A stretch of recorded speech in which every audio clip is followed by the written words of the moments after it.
His arms began to ache and he was force to stop again. अब उसका हाथ दर्द होने लगता है और वो सोचता है कि थोड़ी देर मुझे रेस्ट करना चाहिए।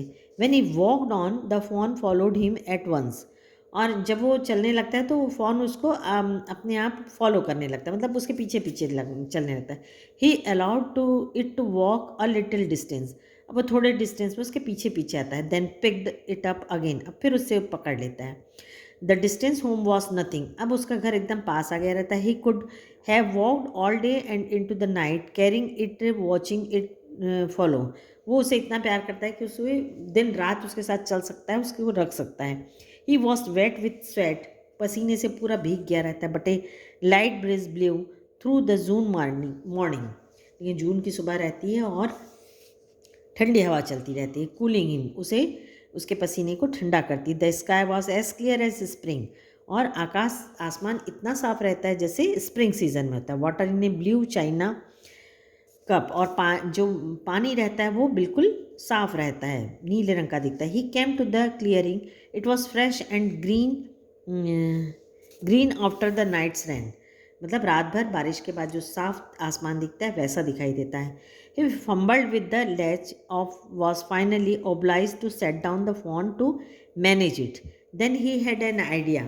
He would walk into the house, into Penny's bedroom. अब वो सोचता है कि मैं सीधे इसको कहाँ ले जाऊँ, अपने फादर के बेडरूम में। With the phone walking behind, उसके पीछे चलता है। बट एट द स्टेप्स, कुछ कदम चलने के बाद the fawn balked and refuse to climb them, पर वो सीढ़ियाँ नहीं चढ़ पाता। He picked up it up and went to his father. Penny lay with closed eyes, अब वो अपने पिता के पास जाता है जो आंखें बंद किए हुए लेटे रहते हैं। Jody called, pa look. Penny turned his head. Jody stood beside him, the fawn clutched hard against him.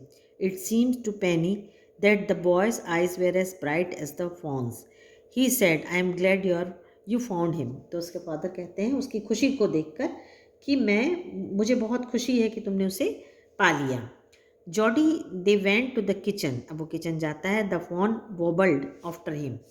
A pan of morning's milk stood in the kitchen safe, सुबह दूध रखा रहता है किचन में।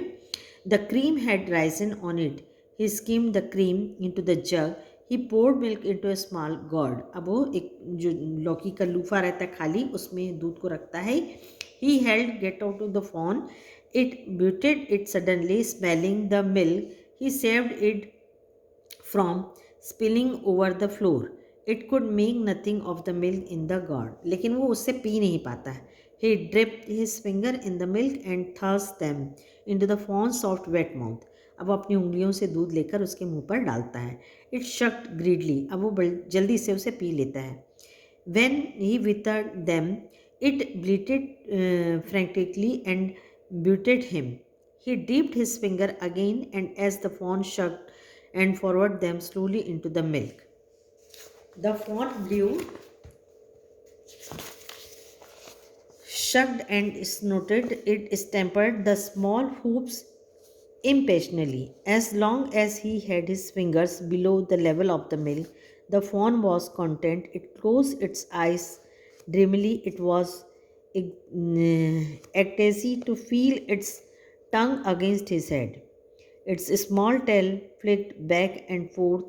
The last of the milk vanished in swear of foam and gargling.